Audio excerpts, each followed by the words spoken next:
இந்த நாய்க்கு இருக்கிற நாட்டுப்பற்றுல 4% கூட இங்க இருக்கிற ஒரு சில பேருக்கு இல்ல. சுத்தமா இல்ல.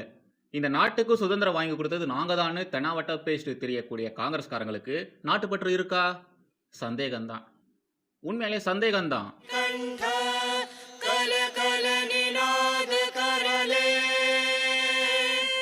कोटि कोटि भुजे धृत कर करवाले केवल माँ तुम्ही आ बोले बहुबल धारिणी नमामि तारिणी रिपुदल वारिणी मातरम वंदे मातरम तुम्ही विद्या तुम्ही धर्मा तुम्ही हृदि तुम्ही मर्मा त्वं हि प्राणा शरीरे बाहुते तुम्ही मा शक्ति हृदये तुम्ही मा भक्ति तुम्हारी प्रतिमा गढ़ी मंदिरे मंदिरे वंदे मातरम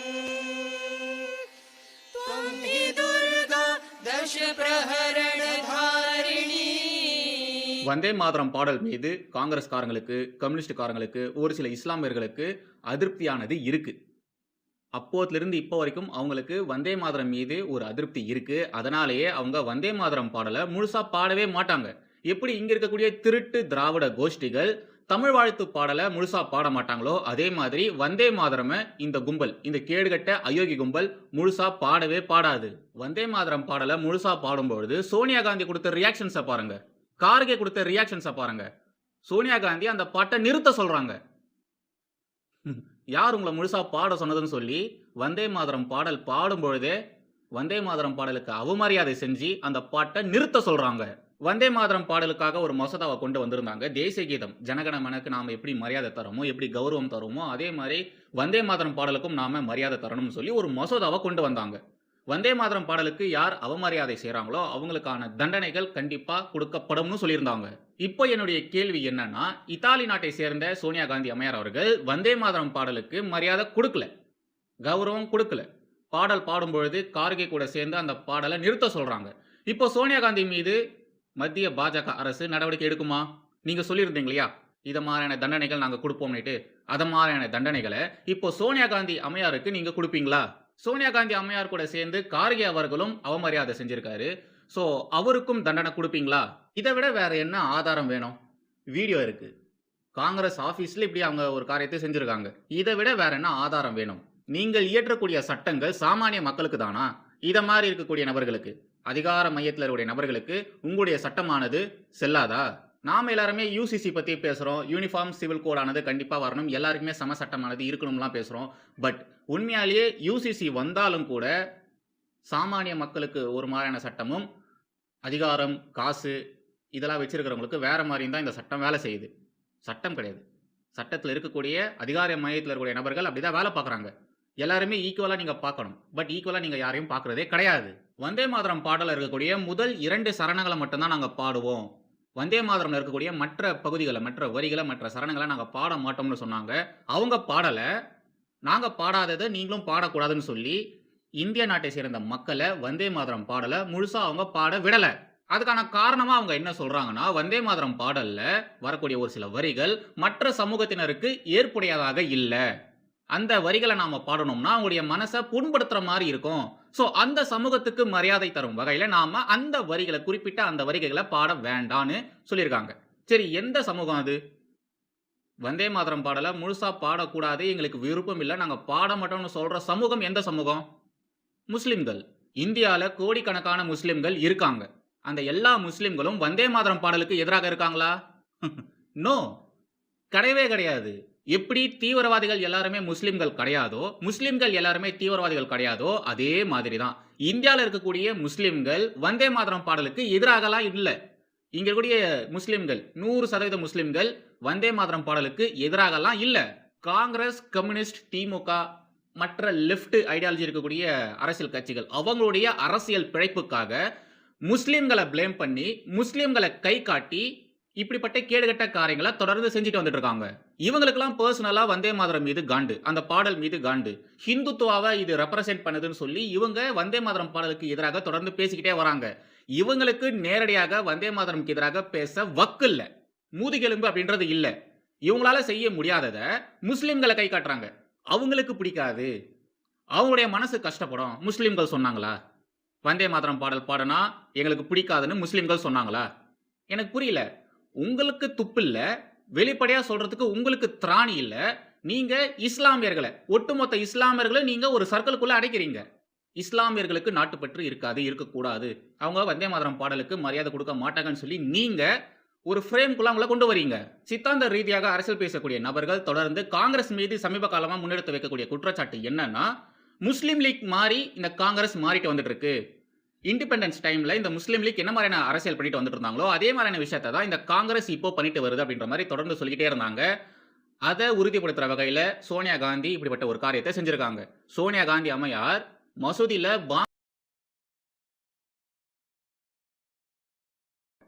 இஸ்லாமியர்களுக்கு நான் மரியாதை தரேன், அவங்கள நான் கௌரவிக்கிறேன்னு சொல்லி அவங்களுடைய ஸ்பீச்சை அவங்க பாதிலே நிறுத்துவாங்க.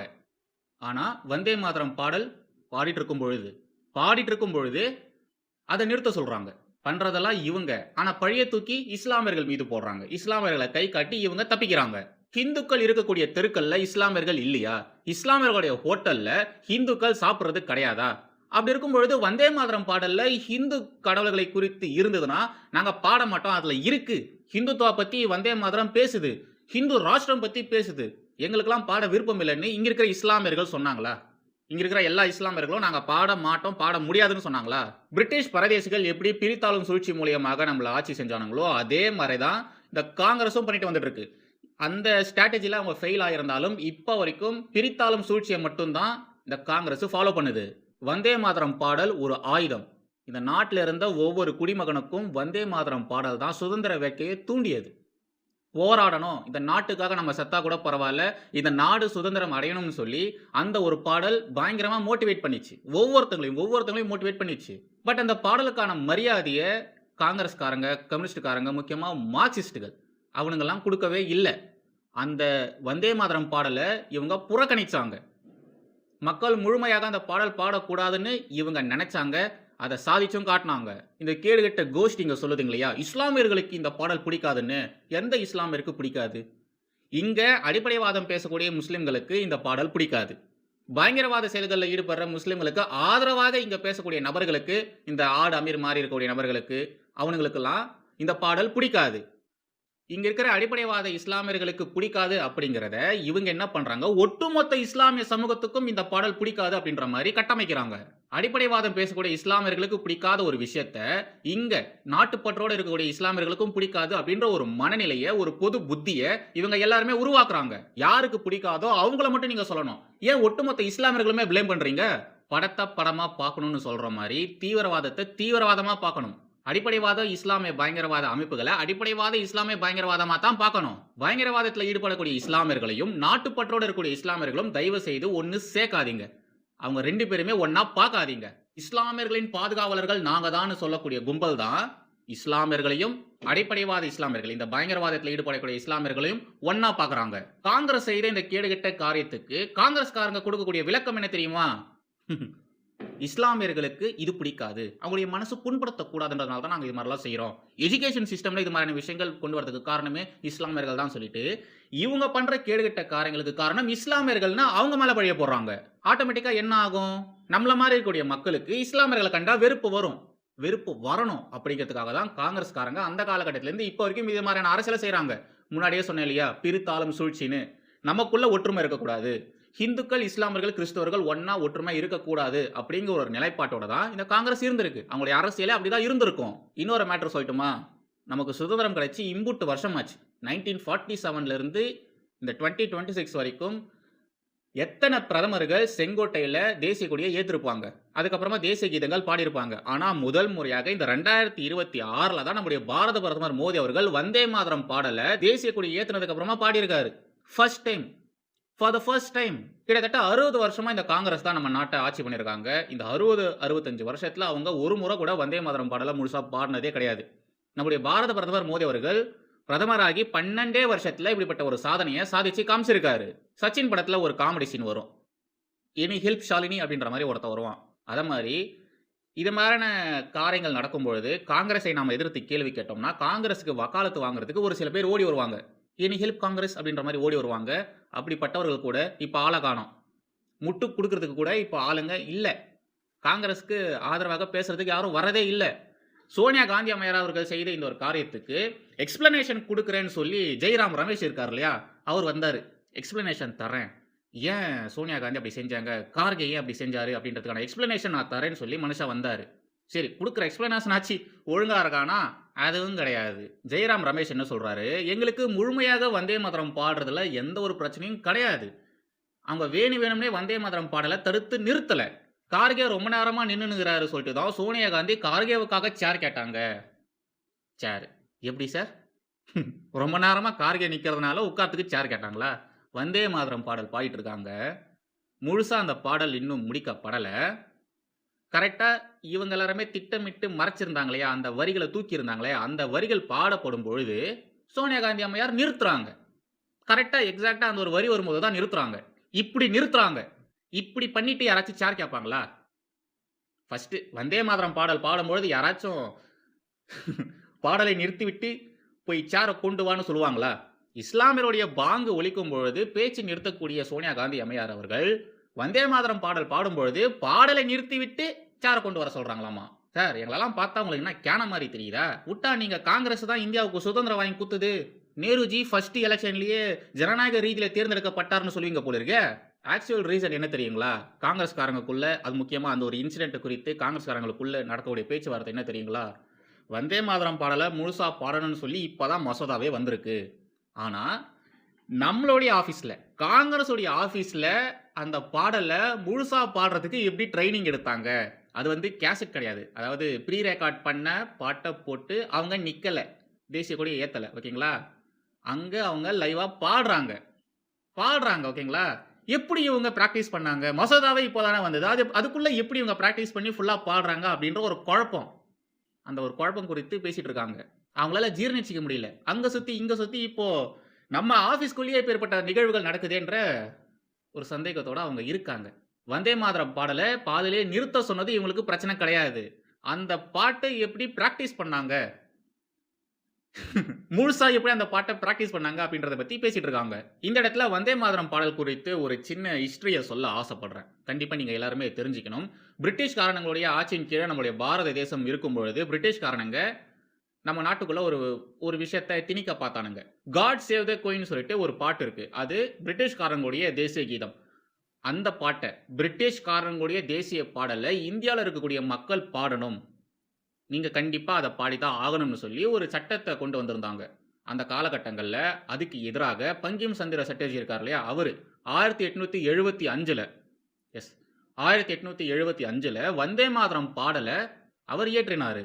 வந்தே மாதரம் பாடல்ல என்னங்க இருக்கு? அவன போய் வெட்டு, இவன குத்து, அவன கொலை பண்ணு, உன் பேச்ச கேட்காதவங்கள நீ கழுத்தறுத்து சாவடி, நீ சொல்லக்கூடிய நம்பிக்கைகள அவன் கேட்கலன்னா போட்டு தள்ளிடு அப்படின்ற மாதிரியான வரிகள் வந்தே மாதரம் பாடல்ல இருக்கா? கிடையாது. இயற்கை வளங்கள் இருக்கு இல்லையா? மரம், மலை, செடி, கொடி, காற்று, நீர், ஆகாயம், இந்த பஞ்சபூதங்கள் இது எல்லாத்தையுமே ஒண்ணா சேர்த்து, இது எல்லாமே இந்த பாரத தாயின் மடியில இருக்கக்கூடிய விஷயங்கள் தான் சொல்லி எல்லாத்தையுமே ஒண்ணா சேர்த்து, வெறும் மனிதர்கள மட்டும் கிடையாது. மனிதர்கள்ல இருக்கக்கூடிய அந்த சமூகத்தினர் இருப்பாங்க இல்லையா? இஸ்லாமியர்கள், கிறிஸ்துவர்கள், இந்துக்கள் இவங்க எல்லாருமே ஒண்ணா சேர்த்து இந்தியர்கள் அப்படின்ற மாதிரிலாம் இந்த பாடல்ல இல்ல. இயற்கை வளங்களையுமே உள்ள சேர்க்கிறாங்க. வசுதேவ குடும்பம். அந்த கான்செப்ட தான் வந்தே மாதரம் பாடலையும் வச்சிருப்பாங்க. நம்முடைய பாரதியார் இருக்கார் இல்லையா? அவரு வந்தே மாதரம் பாடல தமிழ்ல டிரான்ஸ்லேட் பண்ணியிருப்பாரு. தயவு செய்து அதை படிச்சு பாருங்க. உண்மையிலே அவ்வளவு சூப்பரா இருக்கும். மத்திய பாஜக அரசு ஹர் கர் திரங்கா அப்படின்ற ஒரு விஷயத்த கொண்டு வந்திருந்தாங்க. அதாவது எல்லார் வீட்லயுமே தேசிய கொடியை ஏத்தணும் அப்படின்ற மாதிரி சொல்லி. இதுக்கு முன்னாடிலாம் பார்த்தீங்கன்னா அப்படிலாம் கிடையாது. எல்லாராலுமே தேசிய கொடியெல்லாம் ஏத்த முடியாது. பட் மத்திய பாஜக அரசு இந்த ட்விட்டர் வெரிஃபிகேஷன் மாதிரி காசு கொடுத்தீங்கன்னா உங்களுக்கு வெரிஃபிகேஷன் எல்லாருக்குமே கிடைச்சிரும் இல்லையா? அதுக்கு முன்னாடிலாம் காசு கொடுத்தாலாம் கிடையாது. நீங்க ஒரு செலிபிரிட்டியா இருக்கணும். உங்கள பத்தின ஆர்டிகல்ஸ், நியூஸ் பேப்பர்ஸ்ல வந்திருக்கணும். அப்ப மட்டும் தான் உங்களால அந்த வெரிஃபிகேஷன் டிக்க வாங்க முடியும். பட் இப்போ ட்விட்டர்ல அப்படிலாம் கிடையாது. காசு கொடுத்தா அவங்களுக்கும் வெரிஃபிகேஷன் டிக் வந்துரும். செலிபிரிட்டீஸ் எல்லாருமே செலிபிரிட்டீஸ் தான். காசு இருந்தா நீங்க செலிபிரிட்டீஸ் தான் அப்படின்ற மாதிரியான ஒரு விஷயத்தை ட்விட்டர் மாத்தி விட்டாங்க. ட்விட்டர் பண்ணதுக்கு அப்புறமா ஃபேஸ்புக்கும் அது மாதிரியான விஷயத்த கொண்டு வந்துடுச்சு. இப்ப மத்திய பாஜக அரசு என்ன பண்ணிருக்கு, தேசிய கொடிய ஏத்தணும்னா நீங்க ஒரு பெரிய போஸ்டிங்க்கு போகணுன்ற அவசியம் கிடையாது. நீங்க ஏதாச்சும் ஒரு பெரிய விஷயத்த அச்சீவ் பண்ணியிருக்கணும் அப்படின்ற மாரிலாம் ஒண்ணும் கிடையாது. உங்களுக்கு நாட்டுப்பற்று இருக்குன்னா, உண்மையாலேயே இந்த தேசத்த நீங்க நேசிக்கிறீங்கன்னா, நீங்களும் ஏத்தலாம். உங்க வீட்டிலேயே நீங்க ஏத்தலாம் அப்படின்ற மாரி சொல்லி, ஹர் கர் கா திரங்கா சொல்லிட்டு அந்த ஒரு விஷயத்த கொண்டு வந்திருந்தாங்க. அதுல ஒரு பகுதியாகத்தான் வந்தே மாதரம் பாடல்ல இருக்கக்கூடிய எல்லா வரிகளையுமே, அனைத்து பத்திகளையுமே பாடணும் அப்படின்ற மாரியான ஒரு விஷயத்த சுற்றறிக்கையாவே கொண்டு வந்திருந்தாங்க. மாநில அரசுகள் கண்டிப்பாக வந்தே மாதரம் பாடல முழுசா பாடணும் அப்படின்ற மாரி சர்க்குலரே இருக்கு. அந்த ஒரு விஷயத்த இந்தியால இருக்கக்கூடிய ஒவ்வொரு மாநில அரசும் ஃபாலோ பண்ணாங்க. பட் காங்கிரஸ் உடைய ஆட்சி நடக்கக்கூடிய மாநிலங்கள்ல பிரச்சனை பண்ணாங்க. மோடி எங்கள சுட்டு போட்டாலும், மோடி வந்தே மாதரம் பாடல பாடலன்னு சொல்லி எங்கள சுட்டாலும் நாங்க பாட மாட்டோம். நாங்க செத்தாலும் வந்தே மாதரம் பாடல பாட மாட்டோம்னு கேரளா காங்கிரஸ் சொல்லுது. அந்த விஷயத்தினுடைய பரபரப்பு இன்னும் அடங்கவே இல்ல. அதுக்குள்ள சோனியா காந்தி என்ன செஞ்சிருக்காங்க? வந்தே மாதரம் பாடல பாதியிலேயே நிறுத்தியிருக்காங்க. தயவு செய்து இந்த வந்தே மாதரம் பாடலுக்கு எதிராக யார் யாரெல்லாம் பேசுனாங்க அப்படின்றத மட்டும் பாருங்க. உங்களால ஈஸியா புரிஞ்சுக்க முடியும். வந்தே மாதரம் பாடலுக்கு எதிராக பேசுறது இந்த தேசத்திற்கு எதிராக பேசுற மாரி, தேசப்பற்று இல்லாத நாதாரிகள் தான் இப்பேற்பட்ட வேலைகள பார்ப்பாங்க. தயவு செய்து இந்த வந்தே மாதரம் பாடலுக்காக பாடலை பாட மாட்டோம்னு சொல்லி யார் யாரெல்லாம் எதிர்த்து பேசுனாங்கன்றத பாருங்க. தயவு செய்து புரிஞ்சுக்கோங்க. அப்பேற்பட்ட அரசியல்வாதிகள சப்போர்ட் பண்ணவே பண்ணாதீங்க.